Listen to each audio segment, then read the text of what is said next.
Assalamualaikum warahmatullahi wabarakatuh. Nabi-nabi Arab itu ada 4. Yang pertama Nabi Allah Hud alaihi salatu wassalam yang diutus kepada kaum Ad. Kemudian yang kedua Nabi Allah Saleh yang diutus kepada kaum Tsamud. Kemudian yang ketiga Nabi yang kita bicarakan, Nabi Syuaib yang diutus kepada kaum Aikah atau disebut dengan Madian. Dan yang terakhir Rasul kita Muhammad sallallahu alaihi wasallam diutus kepada seluruh manusia, jin dan manusianya. Adapun Nabi Allah Ismail tidak dikategorikan Nabi Arab tetapi musta'rab. Orang yang bukan Arab jadi orang Arab karena fasih berbahasa Arab. Terjadi silang pendapat di antara para ulama tentang nasab Nabi Syuaib ini. Apakah dia kembali nasabnya kepada Nuh alaihi salatu wassalam ataukah kembali kepada Ibrahim alaihi salatu wassalam? Orang-orang ahlu kitab ataupun disebut dengan Yahudi dalam kitab Tauratnya mengatakan bahwa Syuaib ini dari turunan Ibrahim karena diutus kepada Madian, dan Madian itu nisbat kepada putra Ibrahim. Ibrahim putra dari Madian, putra daripada Ibrahim. Tetapi sebagian ulama mengatakan tidak, bahwa dia adalah turunan Nuh karena dia Nabi Arab, sebab bukan Nabi Bani Israel, dia Nabi Arab. Adapun soal nama, Al-Quranul Karim mengatakan bahwa nama daripada Syuaib itu berdasarkan nas Al-Quran adalah Syuaib, Nabi Allah Syuaib alaihi salatu wassalam. Tetapi dalam Taurat bukan Syuaib namanya, Nabi Ra'u'il namanya. Ra'u'il itu istilah Taurat. Tapi dalam bahasa Syrianiyah namanya bukan Syuaib tetapi Yathrub. Tetapi tentu kita mengacu kepada Al-Quranul Karim karena bagaimanapun bagi kita kaum muslimin berita yang paling benar adalah Al-Quran. Maka kita katakan namanya adalah Syuaib alaihi salatu wassalam. Dan Nabi Syuaib ini jarak dengan Nabi Lut tidak jauh, baik secara waktu ataupun secara tempat. Dan itu disyaratkan dalam Al-Quran, wa ma qaumu lutim minkum bibaid. Ingat bahwa kalian dengan kaum Lut itu tidak jauh. Artinya Syuaib ketika mengingatkan, hati-hati, kalau kalian menentang Nabi kalian, maka kalian akan sama diazab seperti kaum Lut, karena kaum Lut itu tidak jauh dari kalian, baik secara tempat ataupun waktu. Jadi secara peristiwa berarti beruntun setelah Nabi Lut alaihi salatu wassalam kemudian diutus Nabi Allah Syuaib alaihi salatu wassalam. Al-Quran menyebutkan kisah Syuaib ini di 11 kali dalam beberapa surat dalam Al-Quran. Di antaranya surah Al-A'raf ayat 88, kemudian surah Hud ayat 87, kemudian surah Asy-Syu'ara ayat 177, kemudian surah Al-A'raf ayat 85, kemudian terulang dalam surah Al-A'raf ayat 90, kemudian terulang dalam surah Al-A'raf ayat 92, kemudian surah Hud kembali ayat 84, kemudian juga terulang dalam surah Hud 91 sampai 93 atau 94, kemudian Al-Ankabut ayat 36, Al-Hujurat ayat 13 dan Al-Mursalat ayat 30. Tetapi cerita yang lengkap hanya ada di 5 surat. Jadi kalau kita mau meneliti kisah Nabiullah Syuaib, maka yang paling lengkap dalam surah Al-A'raf dari 85 sampai 93, kemudian surah Hud dari 84 sampai 95, kemudian surah Asy-Syu'ara dari 176 sampai 190, kemudian surat Al-Hijr 78 sampai 79, dan Al-Ankabut 36 sampai 37. Baik, ma'asyiral muslimin yang dimuliakan Allah Subhanahu wa taala. Kita tahu bahwa kaum Nabi Syuaib ini disebut dengan Madian dalam Quran. Ada juga yang mengatakan disebut dengan Al-Aikah. Jadi ada yang mengatakan disebut Madian atau juga disebut Aikah. Sebagian para ulama mengatakan bahwa Madian dengan Aikah itu berbeda negeri. Artinya Nabi Syuaib itu diutus kepada 2 negeri. Kadang-kadang dia berdakwah di Madian, kadang-kadang dia berdakwah di Aikah. Tapi ulama mengatakan bahwa Madian dan Aikah itu sama saja. Adapun Madian itu kotanya, Aikah itu sesembahannya. Karena Aikah itu adalah pohon yang paling besar yang ada di Madian yang disembah oleh kaum Syuaib. Makanya disebut Ashabul Aikah karena mereka menyembah Aikah. Aikah itu artinya pohon yang hidup di perairan, itu disebut Aikah. Dan ini pendapat yang kuat wallahu a'lam. Adapun letak Madian sendiri memang menjadi khilaf para ulama. Di dalam Taurat bahwa Madian itu terletak di sebuah negeri atau mantiqah, sebuah tempat namanya Naqab. Naqab itu ada di Palestina. Artinya kalau seandainya Madian itu letaknya di Palestina, yang disebut dengan wilayah Naqab, berarti ada hubung kait antara Syuaib dengan Nabi Musa. Karena ketika Nabi Musa alaihi salatu wassalam membunuh seseorang dari kabilah Fir'aun, kemudian larinya kemana? Ke Madian. Kemudian berjumpa dengan 2 putri Nabi Syuaib, kemudian berakhir dengan menikahi salah satu dari putri Nabi Syuaib dan menjadi gembala kambing selama 10 tahun membantu Syuaib. Kemudian setelah itu kembali ke Mesir. Ini versi Taurat, bahwa Syuaib yang ditemui oleh Musa itu ya Nabi Syuaib gitu maksudnya. Tapi versi Quran berbeda, karena Madian itu bukan terletak di Palestina, tapi Madian itu terletak di kota Al-Bidah. Kota Bidah ini mengikuti daerah Tabuk, dan Tabuk itu adalah peperangan yang terakhir dilakukan Nabi. 2 tahun sebelum Rasul wafat terjadi perang Tabuk. Artinya ini peperangan terakhir yang dipimpin Nabi SAW langsung melawan orang-orang Nasrani Romawi di Tabuk namanya. Lah, Madian itu ada di wilayah Madinah Bidah itu, dan Bidah ini adalah masuk ke wilayah Tabuk. Di mana dari Madian ke Tabuk itu sekitar 170 km. Lebih tepatnya bahwa Madian itu sebelah barat laut dari Mamlakah Saudi Arabia. Artinya masih wilayah Saudi, bukan Palestina. Dan ini yang benar, karena peninggalan-peninggalan kaum Syuaib, kaum Madian itu masih berdiri kokoh di situ.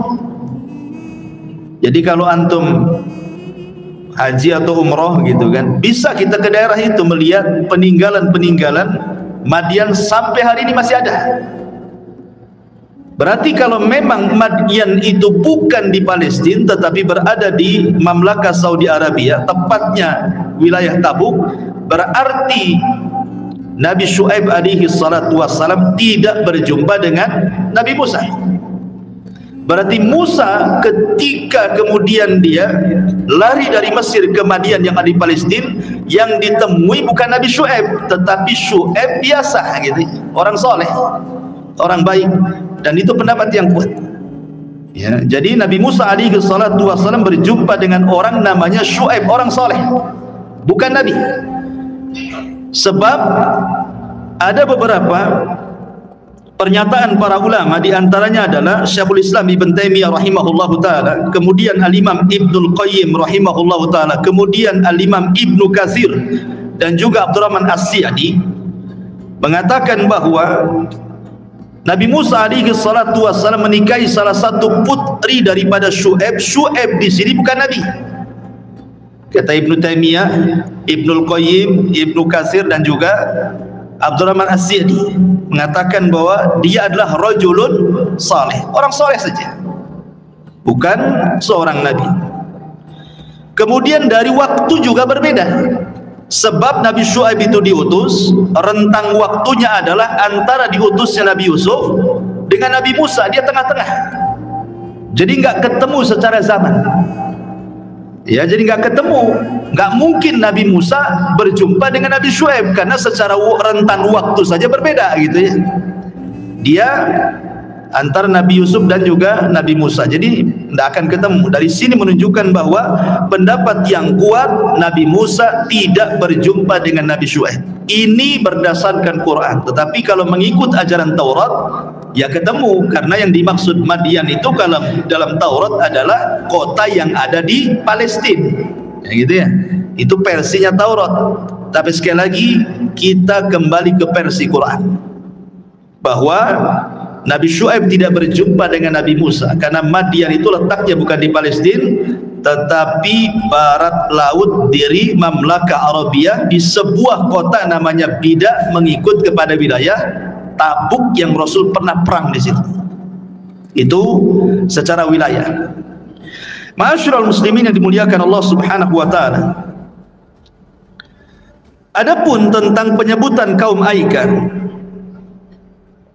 sebagian para ulama mengatakan, apa sih makna Aika? Ulama mengatakan Aika itu jinsun min nabatatil aikati syati'ati allati ta'ishu alal ma.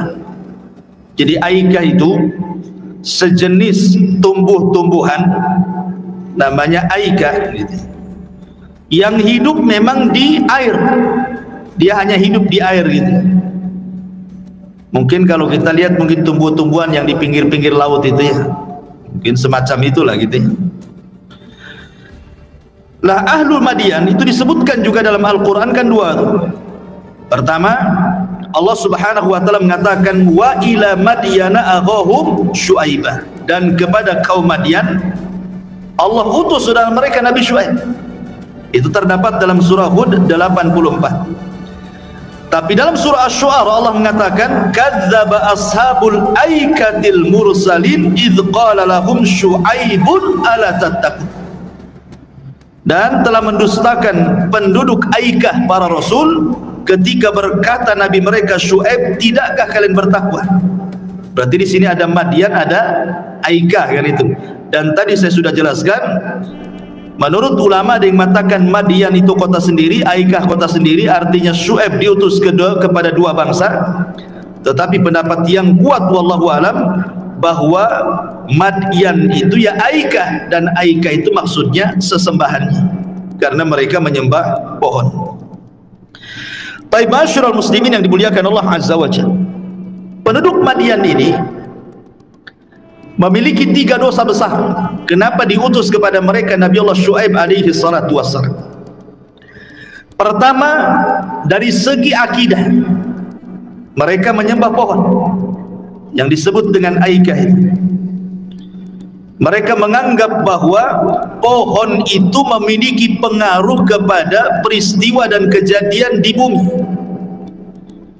Jadi yang mendatangkan rizki, yang mendatangkan jodoh, yang mendatangkan kehidupan bagi penduduk Madian itu bersumber dari Aikah. Makanya mereka mengagungkan pohon Aikah itu, pohon yang paling besar yang ada di Madian itu. Dan orang-orang yang nyembah pohon, dan ini sejarah pertama orang nyembah pohon inilah ya, di zaman Nabi Syu'aib ada orang nyembah pohonnya di zaman Nabi Syu'aib ini. Tetapi di zaman Nabi SAW, orang-orang jahiliyah pun sebagian mereka selain menyembah berhala, mereka menyembah pohon juga. Dan itu disyaratkan dalam sebuah riwayat ketika Nabi SAW perang melawan kabilah-kabilah musyrik gitu ya di Hunain. Ketika itu kan Rasul membawa pasukan 10.000. Lah 10.000 pasukan ini rupanya sebagian besar adalah orang-orang yang baru masuk Islam setelah tragedi Fathu Mekah kan. Ketika Rasul memerangi atau membukakan kota Mekah itu kan, orang itu kan tidak menghadapi Rasul, hanya melihat dari kejauhan saja.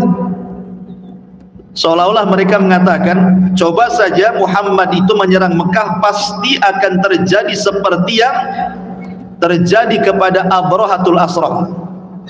Ketika bawa pasukan gajah menyerbu Mekah, didatangkan burung ababil kan. Rupanya setelah Nabi SAW menguasai Mekah, tak ada pun burung ababil itu. Menunjukkan bahwa yang dilakukan Rasul itu benar, dan dia seorang Nabi. Sebab itulah sebagian besar orang Arab masuk Islam. Lah ketika perang Hunain ini kan beruntun dari Fathu Mekah ke Hunain gitu ya, sehingga orang-orang yang belum kokoh akidahnya itu ikut ingin jihad bersama Rasul di Hunain. Di tengah jalan, orang-orang ini lewat di sebuah pohon yang disebut dengan sidr, pohon bidara yang sangat besar, yang dulu di zaman jahiliyah pohon itu sangat diagungkan. Kemudian mereka minta berhenti di pohon itu, kemudian ngomong sama Nabi, ya Rasulullah, ij'al lana dhatu anwad kama lakum dhatu anwad. Rasul, jadikanlah pohon macam itu. Dulu kami punya pohon itu. Kalau perang, sebelum perang kami gantungkan pedang-pedang kami di situ untuk tabaruk mencari berkah supaya menang perangnya. Rasul marahlah. Ngapain kemudian mau perang gantung-gantung pedang pula di pohon? Maka Rasul mengatakan, Allahu Akbar, Allahu Akbar, Allahu Akbar, kultum kama qalat Banu Israel li Musa. Rasul takbir 3 kali dan mengatakan, ucapan kalian ini seperti ucapan Bani Israel kepada Nabi Musa. Baru diselamatkan nih, melihat matanya Fir'aun ditenggelamkan, tiba-tiba lewat di sebuah desa, di situ ada para kamalakum alihah. Musa itu juga katanya patung-patung anak sapi katanya. Mengatakan innakum qaumun tajhalun, kalian umat yang jahil, sudah diberikan petunjuk tauhid mau syirik pula gitu ya. Jadi Rasul menyamakan apa yang diminta para sahabat ini seperti ucapan Bani Israel kepada Musa, karena ini kan masuk Islam baru dapat hidayah tauhid, mau syirik pula dengan pohon gitu ya. Subhanallah, penyembahan pohon ini rupanya masih ada juga di negeri kita kan. Saya ingat masih kecil-kecil dulu, kalau di tempat saya di Majalengka itu biasanya orang masih mengeramatkan pohon beringin. Pohon banyak di satu pohon beringin itu. Apalagi kalau beringin itu letaknya di pinggir-pinggir sungai. Ya. Pokoknya jauh dari perkampungan. Wah, itu banyak sesajen di situ. Entah apa maksudnya di situ. Tetapi orang-orang itu mereka menganggap bahwa pohon itu kalau tidak diletakkan di sesajen, katanya orang kampung itu, nanti kalau lewat di situ kesambet. Bahkan sebagian orang ada yang tapak di situ, semedi nggak tahu cari apa di pohon beringin. Karena zaman dulu kan masih rame-ramenya togel tuh, mungkin cari nomor di situ kali ya. Ya. Saya lihat itu masih ada nasi, kemudian telur sebelah, kemudian ikan teri gitu ya. Mungkin jinnya sekarang tidak boleh teri kan, lagi BBM dan naik. Ma'asyiral muslimin yang dimuliakan Allah Azza wa Jalla, intinya bahwa ashabul Madyan atau kaum Madyan ini menyembah pohon. Ini satu penyimpangan yang teramat besar dalam bab akidah. Kemudian yang kedua, penduduk Madyan ini suka quta'utur. Mereka suka merampok. Jadi memalah. Kalau ada orang yang datang ke daerahnya atau hanya sekedar lewat, tidak bisa main lewat begitu saja. Karena masalahnya Madyan ini adalah tempat strategis di mana tempat perjalanan orang berniaga, entah berniaga ke Yaman, entah berniaga ke Syam gitu. Nah lewatnya itu ke Madyan, sehingga kemudian para peniaga-peniaga itu suka dicegat di jalan, suruh bayar upeti, suruh bayar pajak, kalau enggak dirampok ya. Dan ini kerusakan di dalam dunia ya, merusak bumi namanya, menciptakan ketidakamanan kan, orang jadi takut buat ke situ. Dan yang paling menonjol di dalam Al-Quran adalah yang ketiga, kecurangan dalam berniaga. Ini yang paling disorot dalam Al-Quran, karena kaum inilah yang pertama kali memberikan contoh tentang curang dalam berniaga, mengurang-urang takaran, mengurang-urang timbangan, mengambil hak orang lain, riba, ghalim, macam-macam ada di situ. Jadi kaum Madian ini pengasas pertama orang curang dalam dagang. Akhirnya Allah Subhanahu wa taala kirim azab kepada mereka karena kecurangan. Padahal kaum Madian itu secara ekonomi Allah berikan kecukupan. Subhanallah, kufur nikmat. Ya. Jadi secara ekonomi itu mereka di atas kecukupan, orangnya kaya-kaya. Tetapi kalau berniaga curang-curang orangnya. Coba bayangkan, terkadang orang diberikan kekayaan bukannya bersyukur tetapi makin kufur, kan? Betul kata Allah Subhanahu wa taala, Allah berfirman, kalla innal insana la yatgha an ra'ahu istaghna. Terkadang manusia itu mudah melampaui batas apabila Allah berikan kecukupan yang melimpah. Dari sini ma'asyiral muslimin, 3 poin inilah yang kemudian menjadikan Allah Subhanahu wa taala utus kepada mereka kaum Madian ini seorang nabi yang disebut dengan Syuaib atau disebut dengan Khatibul Anbiya. Karena Nabi SAW itu kalau disebutkan nama Syuaib, karena orang Arab itu paham ceritanya. Kenapa Al-Quran menceritakan Nabi Syuaib kepada orang-orang Quraisy dan perlakuan mereka serta azab mereka? Karena orang-orang Arab tahu ceritanya.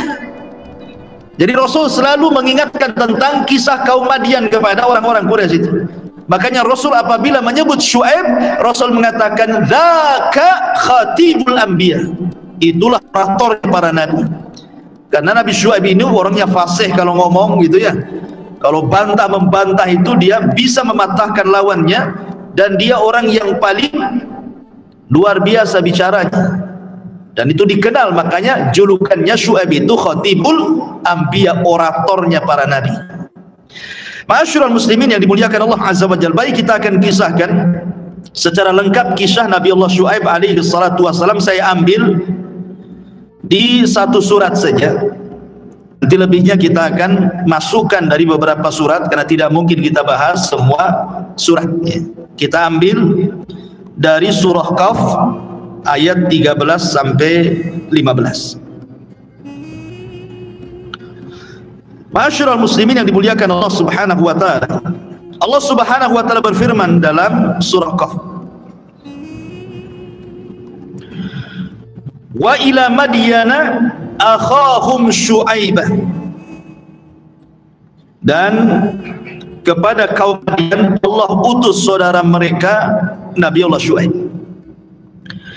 Di sini Allah ketika mengatakan akhahum, saudara mereka, maknanya Syuaib itu lahir di tengah-tengah kaum Madian. Bukan orang lain Nabi Syuaib itu, orang mereka sendiri gitu. Artinya kaum Madian itu tahu kecilnya Syuaib seperti apa, remajanya Syuaib seperti apa, dewasanya Syuaib sampai diangkat jadi nabi dan rasul. Itu orang-orang Madian tahu Syuaib itu seperti apa, gitu maksudnya. Sama dengan Nabi SAW lahir di tengah-tengah Quraisy, kan? Orang-orang Quraisy tahu bagaimana kecilnya Rasul, remajanya Rasul, dewasanya Rasul, sampai menikahnya Rasul, sampai diangkat jadi nabi dan rasul. Orang-orang Quraisy tahu. Lah begitu juga Syuaib di tengah-tengah kaumnya sangat dikenal.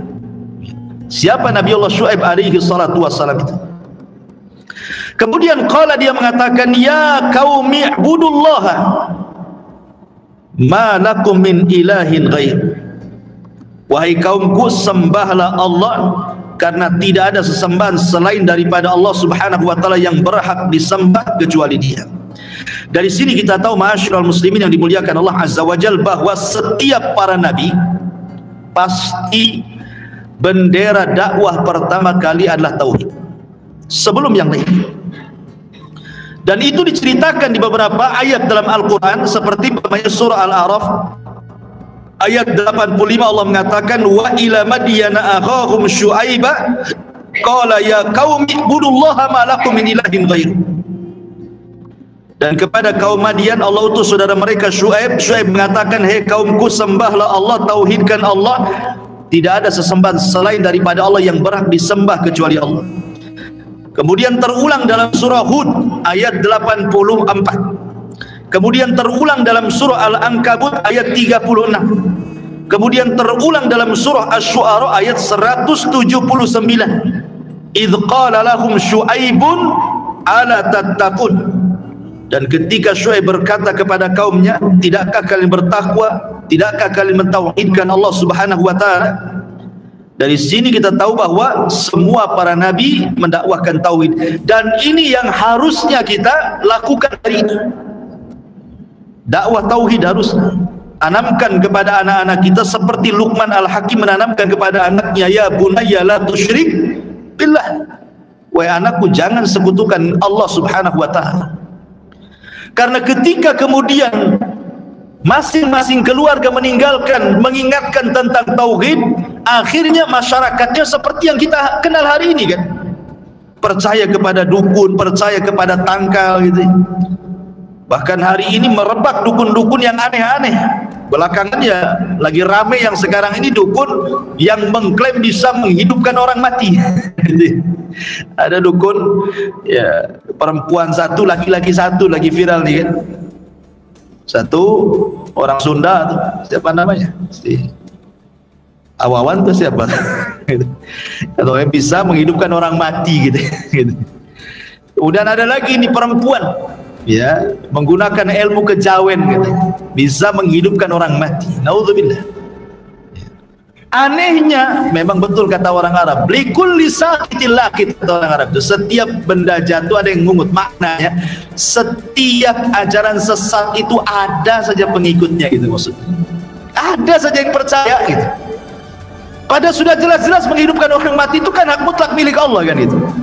Pasti kita katakan orang itu sedang berdusta, menipu, tapi ada saja yang percaya. Itu anehnya.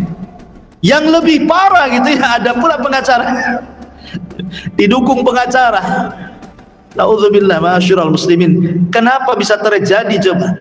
Dan sekarang kan bisa ditonton karena sudah ada YouTube, ada channelnya pula gitu ya. Yang komentar-komentar di bawahnya aneh-aneh pula. Lah dari sini ma'asyiral muslimin, kenapa sampai orang yakin dengan perdukunan ini? Karena terkikisnya tauhid. Orang kalau bertauhid tidak mungkin yakin-yakin dengan perkara tersebut. Gak mungkin orang ketipu datang ke dukun itu, karena gak punya tauhid kan, ketipu akhirnya.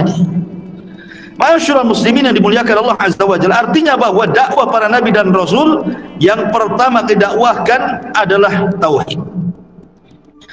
Kemudian Allah Subhanahu wa taala melanjutkan firman-Nya,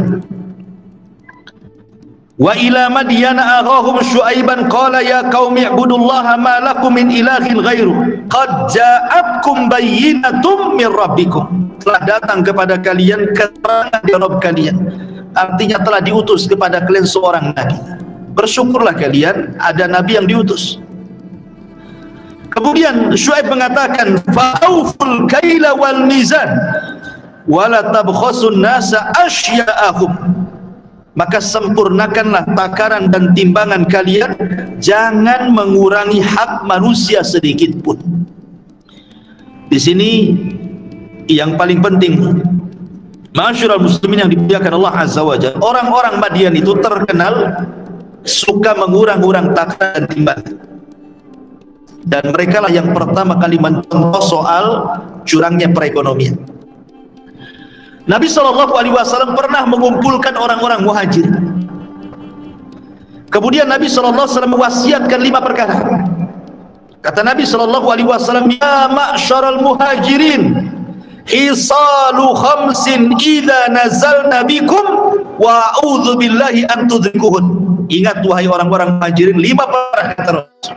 Hati-hati, sempat menimpa kalian, aku berlindung kepada Allah, jangan sampai menimpa kalian. Kata Nabi SAW yang pertama, lam tadharil fahishatu fi qaumin qad hatta yu'linu biha illa fasha fihimut ta'un wal auja' allati lam takun madat fi aslafihim alladhina madaw.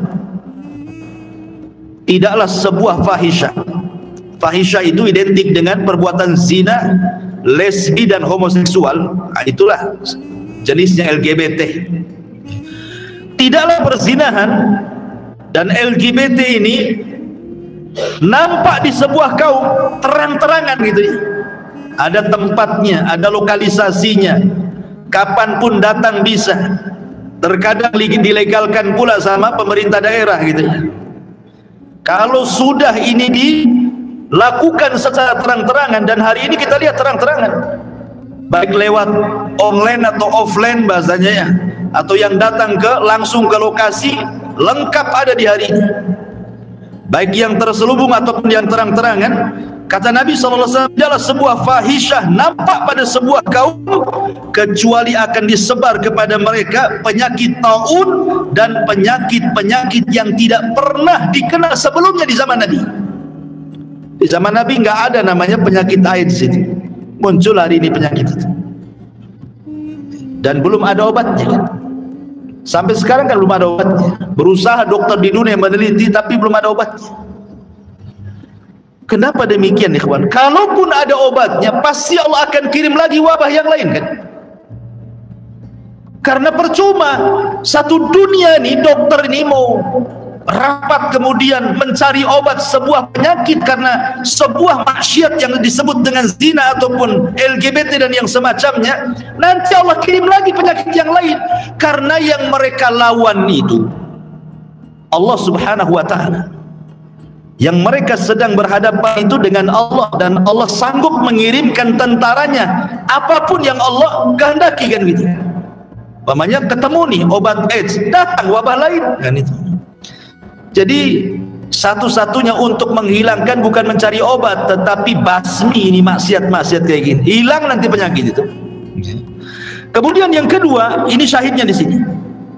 Nabi SAW mengatakan, dan tidaklah kalian wala tanqusul mikyala wal mizana illa ukhidu bisinina wa syiddatil maunati wa jawri sultani alaihim. Subhanallah. Lihat, Nabi SAW mengatakan, Allah kirim 3 azab dalam satu dosa. Dosanya 1, azabnya 3. Apa kata Nabi? Tidaklah kalian curang dalam takaran, curang dalam timbangan, alias curang dalam berniaga, mengambil hak orang lain, dan begitu seterusnya, kecuali 1, ukhidu bisinin, maka akan ditimpakan kepada mereka sinin. Sinin itu artinya ya paceklik, walaupun hujannya tidak berkah, bukan tanaman, malah kemudian gagal panen, turun hujan tetapi buat banjir gitu ya, sinin ya. Kemudian wasyiddatil maunah, susah ekonomi ya, susah cari pekerjaan gitu ya. Ini jangan-jangan sekarang lagi susah gitu ya, jangan-jangan karena para peniaga ini curang dalam berniaga, karena ini azab yang kedua nih, akhirnya susah cari ekonomi, walaupun dia kerja nggak cukup untuk makan keluarganya. Dan yang terakhir, yang parah, wa jawru sultani alaihim, Allah kuasakan para pemimpin zalim. Bayangkan, dosanya 1, dosanya hanya mengurangi takaran, mengurangi timbangan, curang dalam berniaga, tetapi dosanya 3, Allah kirimkan sinin paceklik, Allah kirimkan susah ekonomi, Allah kirimkan penguasa zalim. Coba kalau kita terapkan di negeri kita ini, masuk nih 3-3-nya kan. Ma'asyiral muslimin yang dimuliakan Allah Azza wa Jalla. Makanya kenapa kemudian Allah kirim kepada kaum Madyan itu seorang nabi untuk meluruskan ekonomi mereka, karena dalam Islam saja azabnya ngeri. Orang-orang yang ngurang-ngurang rendah timbangan. Ini yang kedua. Yang ketiga, walam yamna'u zakata amwalihim illa mun'il qatra min sama walaula lahaim lam yumtar. Tidaklah manusia mencegah zakat kecuali akan ditahan hujan dari langit, kalau bukan karena binatang ternak, Allah sudah tidak mungkin menghujani bumi lagi. Kemudian yang keempat, walam yanqusu ahdallah wa ahda rasulihi illa sallatallahu alaihim aduwa min ghairihim fa akhadha ba'dalladhi fi aydihim. Kemudian yang tidaklah mereka menjalankan perintah Allah dan Rasulnya kecuali akan dikuasakan musuh dari luar yang akan mengambil sebagian harta kalian. Dan yang terakhir, wa lam yahkum a'immatuhum bima anzalallah wa takhayyaru fima anzalallah illa ja'alallahu ba'sahum bainahum. Ketika mereka mulai meninggalkan hukum-hukum Allah, Allah subhanahu wa ta'ala akan timpakan kepada mereka berbagai macam azab. Naudzubillah. Syahidnya di sini adalah poin yang kedua, tidaklah mereka mengurang-urang takaran dan timbangan kecuali akan ditimpakan pelik susahnya ekonomi dan dikirim kepada mereka para pemimpin zalim. Makanya kenapa Rasul sallallahu alaihi wasallam sampai mengatakan idza tabayatum bil 'ina wa akhadtum adnab al-baqar wa raditum biz-zar'i wa taraktumul jihad sallallahu alaikum dhullan la yazi'uhu illa hatta tarji'u ila dinikum. Kata Nabi sallallahu alaihi wasallam, ketika kalian sudah berekonomi menggunakan sistem riba Anda mainkan, kemudian Anda redha dengan peternakan kalian, lupa agama, redha dengan sawah dan ladang kalian, lupa menuntut ilmu, kemudian kalian meninggalkan jihad dengan harta, jihad dengan dakwah, dan begitu seterusnya, kecuali Allah akan kuasakan kehinaan dan tidak mungkin dicabut kehinaan itu sampai kembali ke ajaran Islam yang benar. Sampai Nabi SAW mengatakan akan ditimpakan kehinaan itu kalau sudah mulai curang dalam berniaga. Maka kenapa dengan tegas ketika Rasul hijrah dari Mekah ke Madinah, yang menguasai ekonomi Madinah itu siapa? Yahudi. Bani naik pasar terbesar di Madinah di zaman Rasul ketika hijrah itu orang-orang Yahudi, dan orang Yahudi terkurang tenaga, sama dengan kaum Syuaib, mengurang timbangan, mengurang takaran, kemudian tidak memberikan hak kepada mereka. Makanya Allah kirimkan atau Allah turunkan satu surat pada mereka yang disebut dengan surah Al-Mutaffifin. Allah mengatakan apa? Wailun lil mutaffifin, neraka bagi para mutaffif yang suka ngurang-ngurang itu. Maksudnya apa di sini? Orang-orang di sini alladzina idza talu an-nas yastawfun idza kaluhum awazanuhum yushirun. Kalau dia jadi pembeli tambahlah, kalau dia jadi penjual diganjal timbangannya. Nah, gitu maksudnya. Itu mutaffif. Itu kan banyak di pasar-pasar ya. Kadang-kadang timbangan rusak pula ditimbang itu. Kadang-kadang baru naruh udah diambil lagi, nomornya itu belum jalan udah diambil kasih gitu. Kalau saya lihat di YouTube itu kadang-kadang kalau jual buah, rupanya yang jelek-jelek sudah dikreseki di belakang gitu ya. Betul, diambil yang bagus-bagus, nah nih pembelinya ditaruh, diambil kresek yang lain. Ada orang yang seperti itu, teman. Lihat mutaffif. Yang mengerikan di sini adalah kalimat wail di sini. Apa sih wail itu? Wail itu artinya wail fi jahannam, sebuah lembah letaknya di neraka jahanam. Jadi neraka jahanam itu di bawahnya, di mana lembah itu kata para ulama syadidu zulmi, syadidu qa'ri, syadidu natani, sangat gelap, sangat dalam, sangat busuk, dan setiap hari neraka jahanam meminta kepada Allah perlindungan dari lembahnya sendiri. Jahannamnya ketakutan dari lembahnya. Itu disebut wail namanya. Pertanyaannya, kenapa mutaffif ini diancam sedemikian rupa dengan kalimat wail? Coba bayangkan. Padahal mutaffif ini kadang-kadang tidak mengenyangkan gitu. Kalau seorang penjual jual jeruk, kemudian dikurangi 1 buah atau 2 butir buah, 2 butir buah itu kalau kita makan nggak kenyang. Tapi kenapa kemudian ancamannya sampai diancam dengan sebuah lembah di dalam jahanam? Coba, kok begitu kali ancamannya? Rupanya rahasianya karena kita tidak tahu antara pembeli dan penjual itu siapa. Boleh jadi yang membeli itu anak yatim, berarti kita ngambil hak anak yatim. Boleh jadi yang membeli fakir miskin, berarti yang kita ambil hak fakir miskin. Boleh jadi mungkin dia naik mobil, yang beli itu tetapi membelikan untuk disedekahkan kepada asuhan. Kita tidak tahu kan itu. Atau mungkin penjual ini dia orang miskin, dia orang susah, kita kemudian mengatakan tolonglah tambah kan itu. Orang ini jelas-jelas miskin gitu. Itulah kenapa kemudian tatfif itu sampai diancam dengan kalimat wail dalam Al-Quran. Itu rahasianya di situ. Karena kita tidak tahu antara penjual dan pembeli masalah. Ma'asyiral muslimin yang dimuliakan Allah Azza wa, kembali kepada Kisah kaum Syuaib. Jadi kaum Syuaib itu suka mereka mengurang-urang takaran dan mengurang-urang timbangan. Makanya Nabi Syuaib mengatakan fa'awful kaila wal mizan wa la tabkhasun nasa asya'ahum. Sempurnakan timbangan takaran kalian, jangan kurangi sedikit pun hak manusia. Kemudian setelah itu Allah mengatakan wal tubsiu fil ardi ba'da islahiha. Tolong jangan rusak bumi setelah Allah perbaiki bumi. Artinya jangan merampok, jangan mencuri, jangan nakut-nakuti orang. Ya. Allah buat bumi ini sudah damai aman gitu. Dengan adanya para perampok jadi nggak aman. Contoh saja satu perumahan, belum ada sejarahnya orang nyuri motor, tiba-tiba motor hilang. Oh, sibuk satu perumahan kan?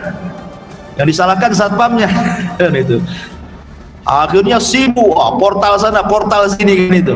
Gara-gara satu motor, deg-degan satu perumahan. Yang tadinya motor di luar semua masuk ruang tamu jadinya. Itu satu perumahan tuh. Baru satu motor hilang sudah geger gitu ya. Masyarul muslimin yang dimuliakan Allah Azza wa Jalla. Kemudian Allah mengatakan, "Dzalikum khairul lakum in kuntum mu'min." Itu semua lebih baik bagi kalian jika kalian orang-orang yang beriman. Kemudian Allah katakan juga perkataan Syuaib, "Wala taqudu bikulli siratin tu'iduna wa tasudduna an sabilillah." Jangan kalian suka duduk-duduk menakut-nakuti orang Islam. Jadi kaum Syuaib ini menakut-nakuti orang-orang yang sudah beriman kepada Nabi Syuaib, ditakut-takuti, suruh mereka balik lagi ke ajaran menyembah pohon Aika itu. Jadi berusaha menghalang-halangi jalan dari jalan-jalan Allah Subhanahu wa taala. Nah, ini juga dosa lain ini. Orang sudah dapat hidayah disuruh sesat gitu ya.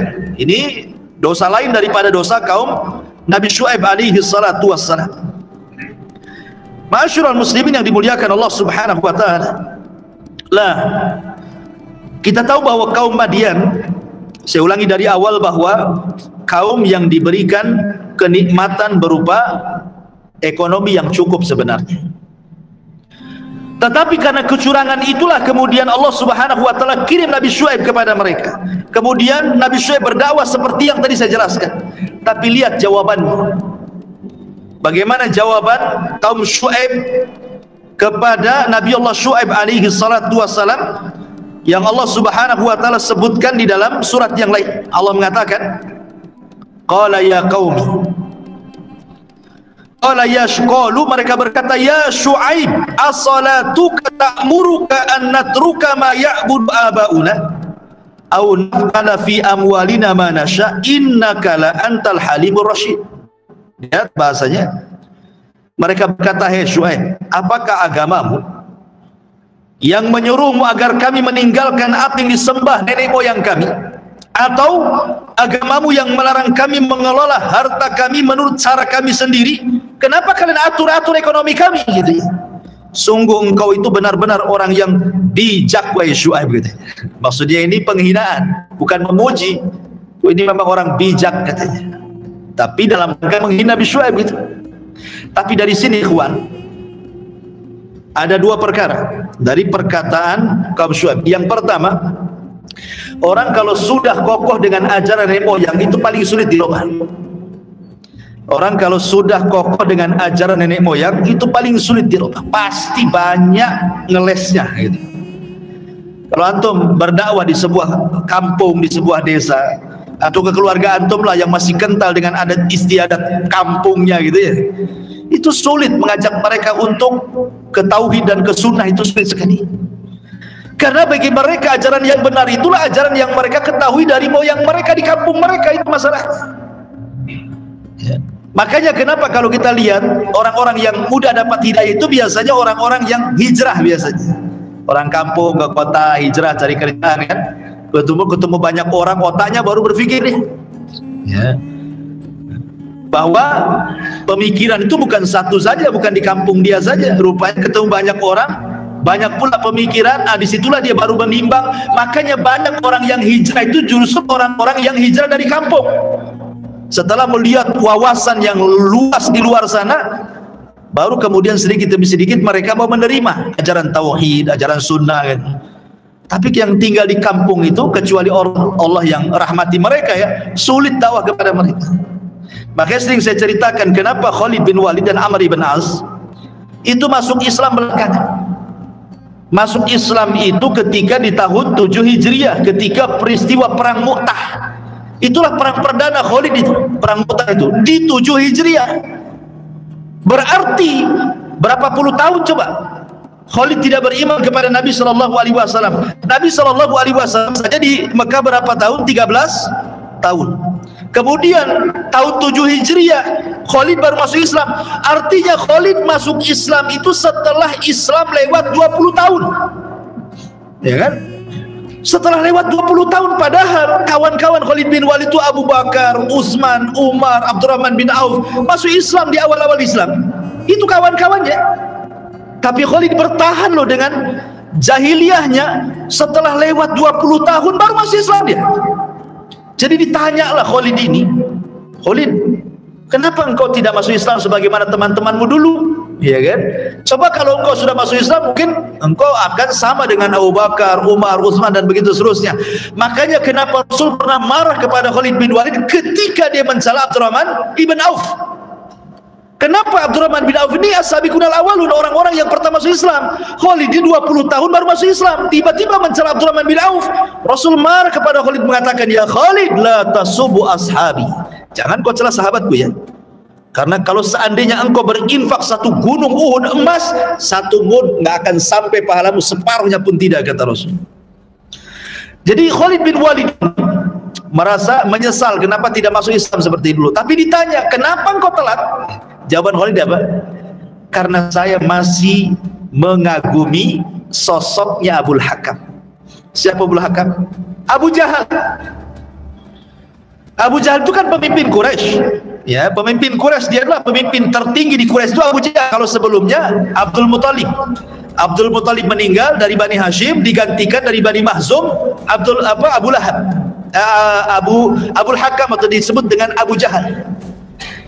Kenapa Abu Jahal jadi pemimpin? Karena bijak kalau ngomong, makanya disebut Abul Hakam. Disebut Abu Jahal itu Nabi yang ngomong. Orang-orang Arab menyebutnya Abul Hakam. Hakam itu artinya kebijaksanaan, kalau ngomong itu bijak. Jadi Khalid itu terpengaruh dengan ide-idenya si Abu Jahal ini. Makanya dia nggak yakin dengan Nabi SAW. Baru setelah Abu Jahal meninggal di perang Badar, ya kan? Pemimpin-pemimpin yang dikagumi Khalid meninggal dunia, baru dia mikir perkataan, baru dia mau dengar Islam, dengar Quran, ya. Baru dibanding-bandingkan dengan ucapan Abu Jahal. Oh, ternyata Islam itu benar juga katanya. Nah, gitu kan? Jadi setelah tokoh-tokoh yang meninggal, dia jadi tokoh, kemudian dia berpikir, baru dia dapat hidayah. Menunjukkan apa? Menunjukkan cengkeraman daripada nenek moyang itu kuat, gitu kan? Makanya kemudian Khalid telat masuk Islam. Lah di sini orang-orang Madian gitu juga sama. Dia mengatakan kepada Syuaib, apakah agamamu yang menyuruh kami untuk meninggalkan ajaran moyang kami? Ini satu. Yang kedua, kalimatnya adalah au naf'ala fi amwalina ma nasha. Apakah agamamu yang melarang kepada kami untuk mengelola harta kami sesuai dengan kami?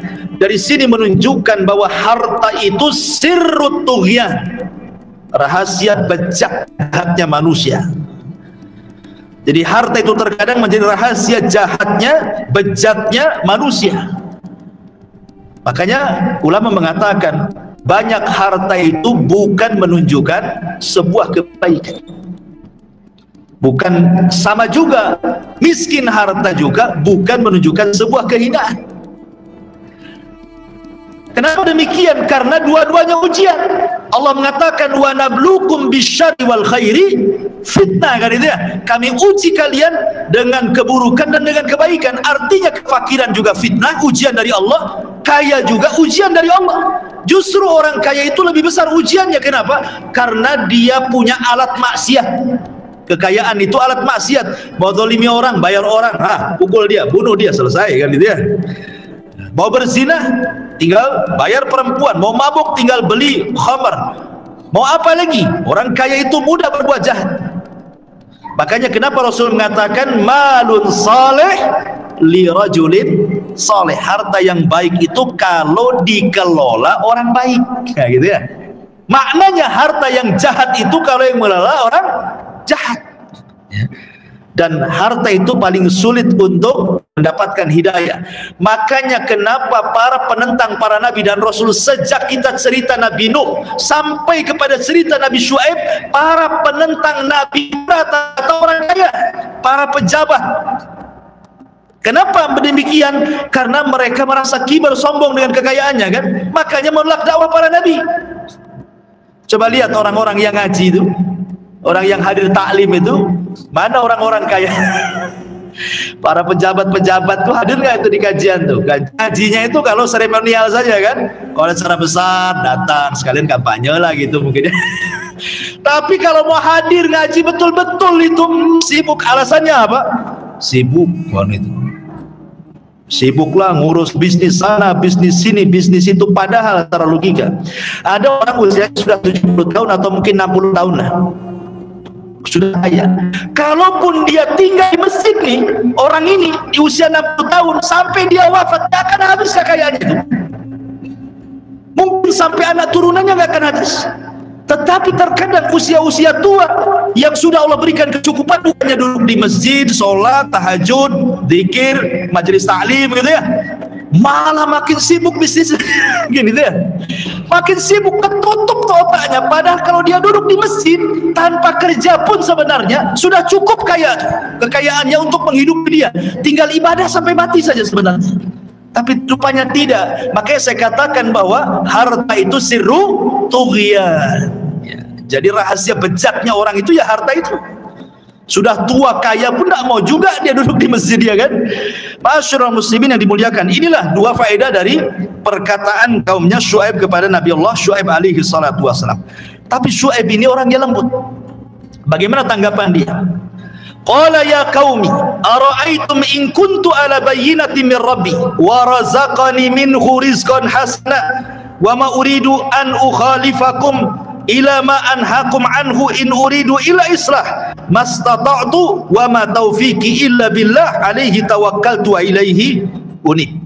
Syuaib berkata, wahai kaumku, terangkan kepadaku jika aku mempunyai bukti yang nyata dari Tuhanku dan aku dianugerahi rizki yang baik, pantaskah aku menyalahi perintah Allah?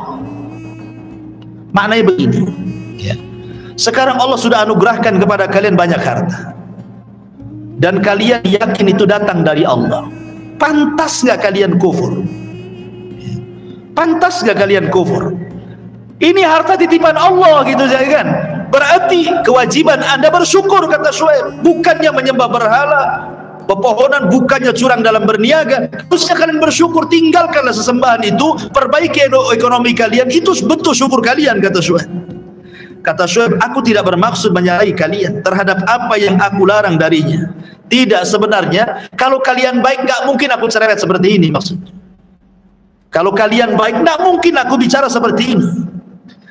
Kemudian aku hanya bermaksud mendatangkan perbaikan selama aku masih sanggup, dan petunjuk yang aku ikuti hanyalah dari Allah, kepadanya lah aku bertawakal dan kepadanya pula aku kembali. Syuaib terus menasihati dengan sangat lembut ya, karena dia khatibul anbiya. Dia berusaha dengan bahasa-bahasa yang mudah dipahami.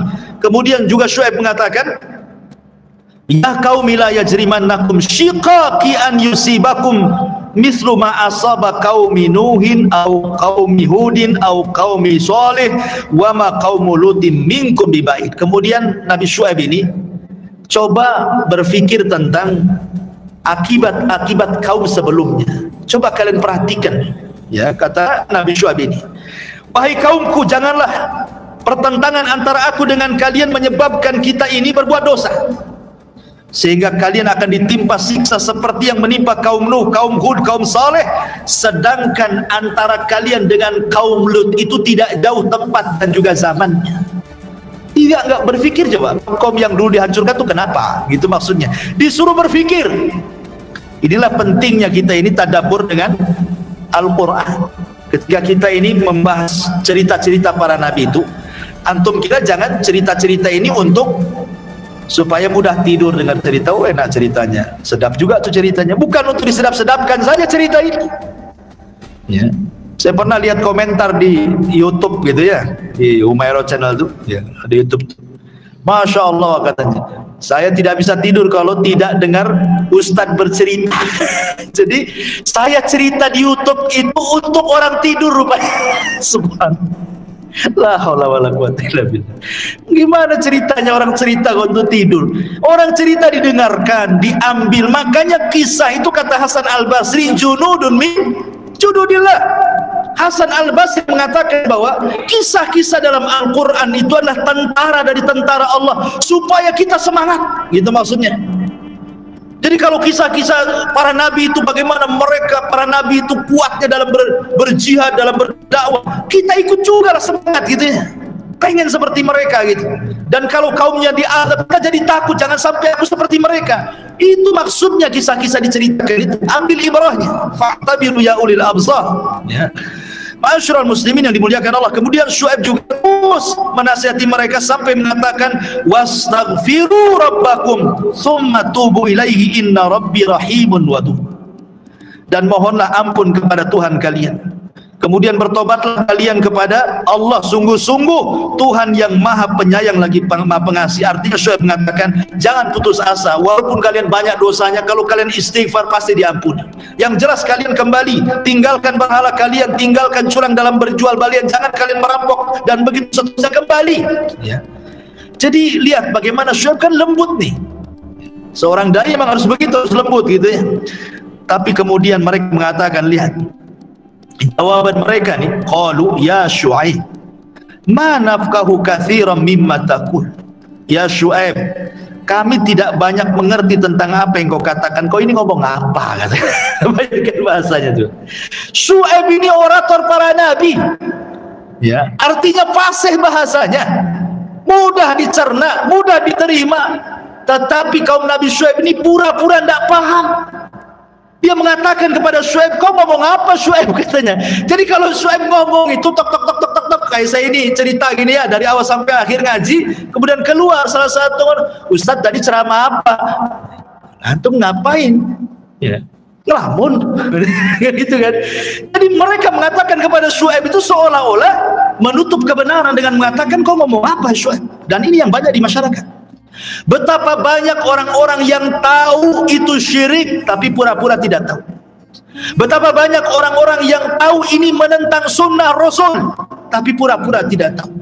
Betapa banyak orang yang mengatakan ini adalah maksiat, pura-pura tidak tahu. Tetap saja dia berzina, tetap dia minum khamar, tetap dia berjudi, tetap dia dusta, ghibah, padahal dia tahu itu dosa, tetap aja dilakukan kan itu. Pura-pura tidak tahu. Begitu juga para pendakwah banyak, ini tahu syirik, dibiarin. Oh jangan, nanti kalau didakwai pecah belah nanti manusia. Nggak boleh, nanti buat lari manusia. Ditutup-tutupi pula ada kebenaran, coba. Ya. Ma'asyiral muslimin yang dimuliakan Allah Azza wa Jalla, lihat seperti sekarang lah dunia perdukunan itu. Orang dunia perdukunan sudah tahu, ada yang mengatakan ditipu-tipu, ini settingan, atau mungkin dokter beneran. Ada juga ditutup-tutupi dengan cara apa? Dukunnya pakai serban, dukunnya pakai peci, dukunnya bawa tasbih, dukunnya bawa jubah, gitu kan? Jadi kesannya akhirnya kesyirikan seolah-olah bagian daripada agama kan? Ini persis seperti ucapan kaum Syuaib. Kau ngomong apa Syuaib? Kemudian mereka mengatakan wa inna lanaraka fina dha'ifa. Aku lihat kau ini lemah pemahamanmu Syuaib. Dihinanya Syuaib coba. Walau la rahtu la rajamnaka wa ma anta alaina bi aziz. Kalau bukan karena kau punya masa kabilahmu, sudah kumatikan dengan cara dirajam kau ini Syuaib, ya. Maka Syuaib mengatakan ya qaumi arahti a'azzu alaikum minallah. Kaumku, kenapa kalian takut kepada kabilahku, kau tidak takut kepada Allah? Aneh kalian ini, ya. Kok kalian takut sama kabilahku? Harusnya kalian takut kepada Allah. Aku tidak membawa kabilah kok, gitu. Aku berdakwah kepada kalian, gitu. Jadi Syuaib ingin mengatakan harusnya kalian takut kepada Allah, bukan takut kepada manusia, ya.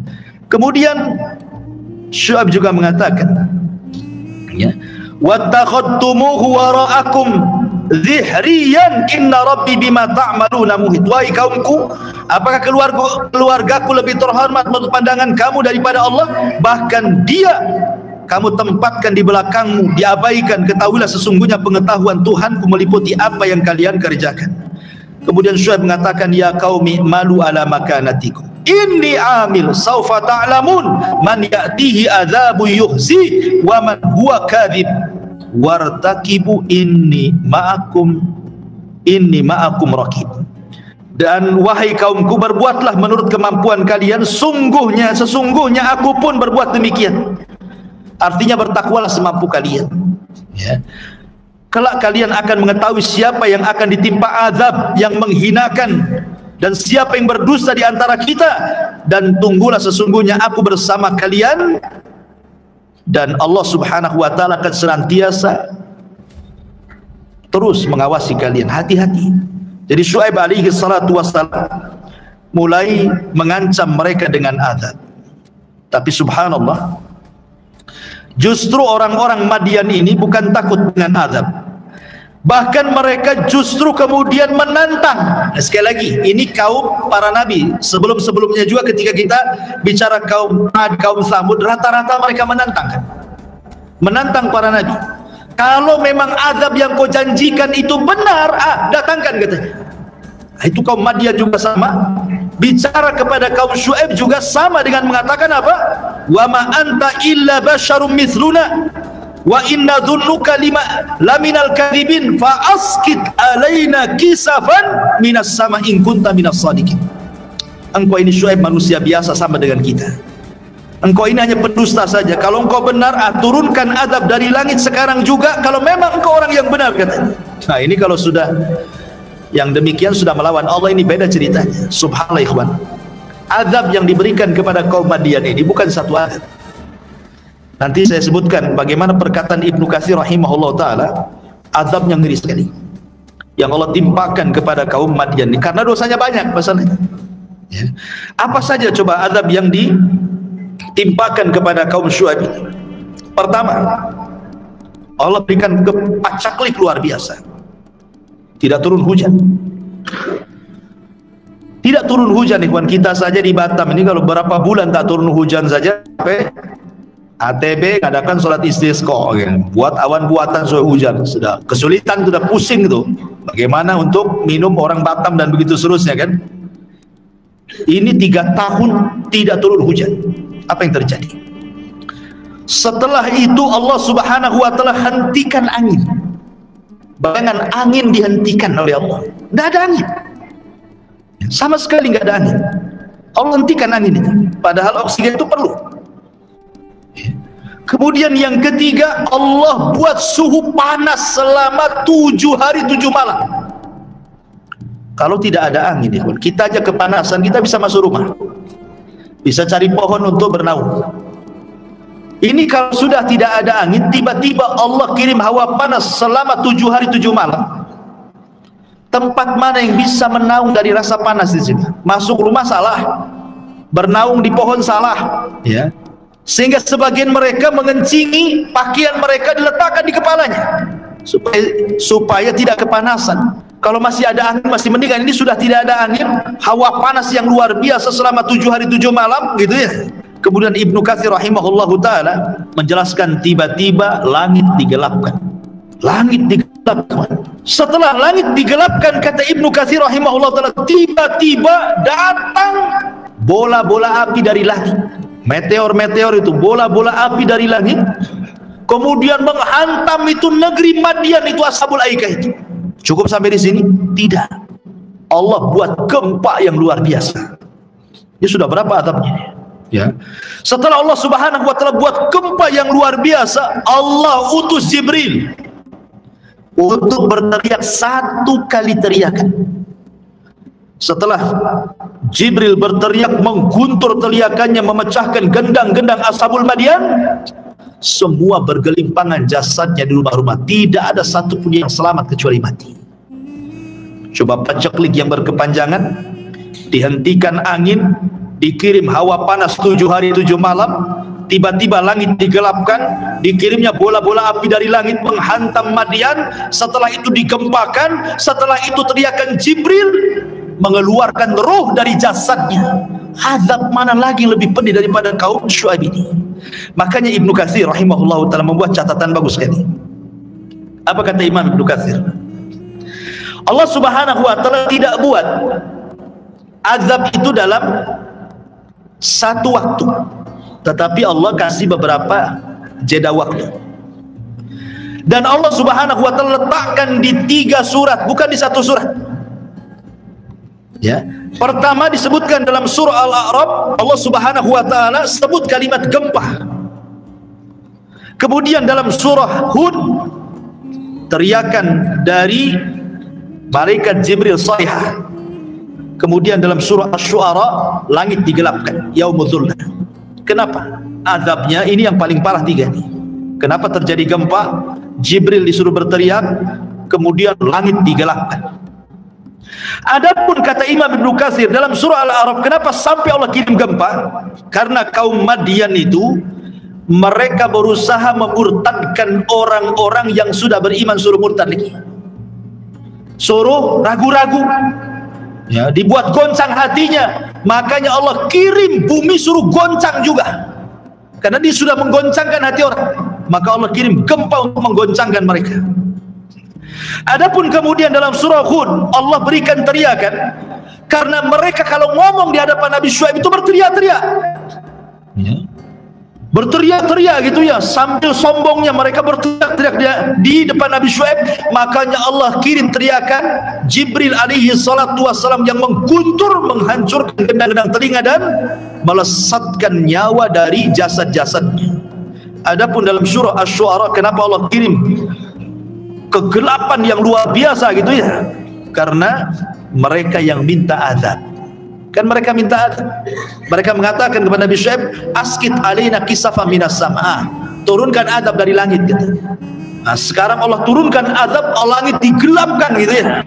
Itu penyebab kenapa azab kaum Syuaib ini, kaum Madian Ashabul Aika ini beruntun, karena dosanya banyak.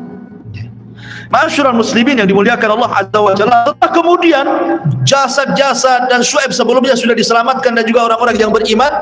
Kemudian setelah azab itu orang mati semua, bangunan pada roboh semuanya, Syuaib datang ke Madian melihat bekas-bekas azab itu. Apa kata Syuaib? Nabi Allah Syuaib alaihi salatu wasallam mengatakan, fatawalla anhum wa qala ya qaumi laqad ablagtum risalati rabbi wa nasahtu lakum fa kaifa asa 'alal qaumil kafirin. Ini ucapan terakhir Nabi Syuaib. Apa kata Syuaib? Wahai kaumku, bukankah sudah kukatakan, aku sudah sampaikan risalah Rabbku kepada kalian dan aku sudah berikan nasihat, tapi kalian menolak nasihat dan risalah Allah. Jadi kalau kalian dihancurkan seperti ini, fakaifa asa 'alal qaumil kafirin, masa mana saya akan sedih melihat kalian diazab? Aku sedih karena ini perbuatan kalian, katanya. Sampai Syuaib tidak menaruh iba sama sekali. Kenapa? Ya karena perbuatan mereka. Sudah dikasih tahu, tidak mau dengar. Sudah disampaikan risalah, tidak mau menerima. Dikasih nasihat, tetap saja menolak nasihat. Jadi kalau Allah azab ya sudah pantas. Makanya Syuaib mengatakan, fa kaifa asta'al qaum kafirin. Macam mana aku akan sedih dengan apa yang kalian timpakan orang kafir? Aku tidak sedih. Ma'asyiral muslimin yang dimuliakan Allah Azza wa Jalla. Dari kisah Nabi Syuaib ini, ikhwatu fillah dimuliakan Allah Azza wa Jalla, banyak kita petik pelajaran yang bisa kita ambil. Ya, pelajaran yang pertama, bahwa kaum yang rusak itu karena pertama rusak akidahnya. Kaum yang baik itu kalau baik akidahnya. Kenapa kemudian Nabi SAW senantiasa mewanti-wanti soal akidah, soal tauhid? Karena tauhid itu awal kewajiban dan akhir kewajiban. Orang masuk Islam menjadi mu'allaf, dia harus mengucapkan syahadat asyhadu an la ilaha illallah wa asyhadu anna muhammadar rasulullah. Orang mau mati ditalkinkan kata Rasulullah, kinu mautakum bila ilaha illallah. Awal mengucapkan la ilaha illallah, akhir pun mengucapkan la ilaha illallah. Dan Rasul mengatakan, as'adun nas bi syafaati yaumal qiyamah man qala la ilaha illallah. Orang yang paling bahagia dengan syafaatku pada hari kiamat, orang yang mengucapkan kalimat la ilaha illallah. Artinya kalau ingin baik, tanamkan tauhid. Minimal dalam keluarga dulu, sebelum yang lainnya. Ya, keluarga kita yang masih gandrung ke dukun gitu ya, cegah mereka jangan ke dukun. Yang masih suka dengan tangkal jimat, karena masyarakat kita ini masih rawan dengan perkara-perkara tersebut kan. Para pengusaha masih juga ada penasihat spiritualnya. Para pejabat ada juga, maksudnya penasihat spiritualnya maksudnya dukun gitu ya. Warung-warung ada juga yang nempel-nempelin jimat raja-raja gitu kan itu ya. Itu sihir takhil namanya. Dihayalkan orang kayaknya enak, padahal nggak enak sebenarnya. Cuma dihayalkan setan aja kayaknya enak kali, padahal sama saja. Rasa bakso di sini dengan sana sama saja. Cuman yang satu kena dukun, yang satu tidak kan itu ya. Jadi dihayalkan seolah-olah masuk warung ini kok sangar nih, nggak berani saya. Akhirnya ke sebelahnya. Kenapa? Karena disantet warung sebelahnya itu. Dibuat takhil namanya. Itu masih banyak di masyarakat yang seperti ini. Ma'asyiral muslimin yang dimuliakan Allah Azza wa Jalla, ini yang pertama. Yang kedua, dari kisah Nabi Syuaib, bahwa sebuah negeri atau sebuah bangsa itu akan diturunkan berkah dari langit dan dari bumi kalau mereka memperbaiki ekonomi mereka. Allah mengatakan dalam Al-Quran, walau anna ahlal qura amanu wattaqau lafatahna alaihim barakatin minas sama'i wal ardh. Kalau seandainya penduduk negeri itu mau beriman dan bertakwa, niscaya kami akan buka berkah dari langit, berkah dari bumi. Allah suburkan. Negeri ini akan menjadi negeri yang baldatun thayyibatun wa rabbun ghafur. Dan itu dimulai dari perekonomian. Ekonomi. Lihat Nabi bisa menumbangkan ekonomi orang Yahudi hanya dalam tempo 2 tahun. Tumbang gulung tikar pasarnya baik dipun ekor. Kenapa? Karena Rasul menerapkan sistem Islam. Maka mulai. Makanya Umar bin Khattab melarang tidak boleh pedagang masuk pasar kecuali dia sudah hafal Kitabul Buyuh tentang hukum-hukum jual beli. Kalau sekarang nggak peduli. Bahkan sudah jadi pengusaha baru sibuk ya, yang pengusaha hijrah lah, baru sibuk belajar Kitabul Buyuh, mana yang boleh, mana yang haram, mana yang tidak. Kan itu. Sudah makan uang haram baru sibuk dia belajar gitu maksudnya.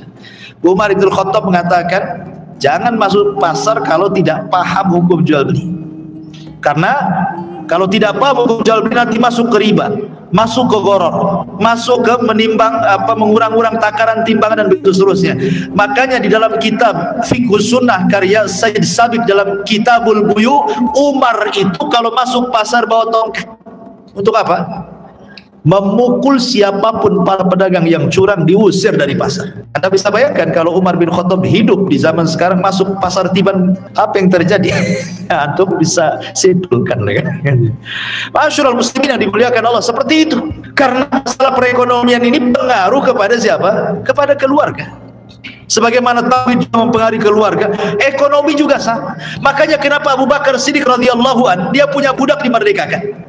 Habis itu hilang budak ini kemana? Tiba-tiba suatu hari datang bawa sekresek kurma, dihadiahkan kepada Abu Bakar. Ya namanya hadiah, main ambil satu butir dimakan. Sudah sampai perut ngomong, kau dapat dari mana katanya? Kata mantan budaknya ini atakahan ya Abu Bakrin. Aku pura-pura jadi peramal wahai Abu Bakar. Aku ngeramal seseorang, jarinya benar pula padahal pura-pura. Jadi ini dukun settingan. Dia pura-pura ngeramal, betul rupanya ramalannya. Dikasih kurma satu kresek, ya aku terimalah, ini yang kau makan katanya. Marah Abu Bakar, dia masukkan jarinya sampai ke tenggorokan, sampai dia muntah semua isi perutnya keluar. Orang-orang mengatakan, kau akan mati wahai Abu Bakar. Kata Abu Bakar, enggak apa-apa. Kalaupun bukan hanya isi perutku yang keluar, sak nyawa-nyawa keluar aku redo. Yang penting aku tidak memasukkan makanan haram di keluarga Abu Bakar. Ada yang orang seperti ini coba. Orang sekarang ini ya nggak peduli lah. Yang penting dapat duit, persis seperti yang disabdakan Rasul, sayati alaikum zaman la yubalil mar'u bima akhadal mal. Akan datang zamannya kata Rasul, orang nggak peduli dari mana harta dia ambil. Amin halalin, amin haramin. Apakah harta dari halal ataukah dari haram? Yang penting dapat duit zaman sekarang. Ya kan? Dan itu sudah terbukti sabda Nabi SAW. Kemudian yang terakhir, karena sudah jam 9, ya faedahnya di sini adalah bahwa setiap dosa itu pasti ada akibat. Setiap dosa itu akibat. Salah satu akibatnya adalah Rasul yang mengatakan bahwa Allah haramkan rizki. Kenapa? Innallaha yahrumur rizqa.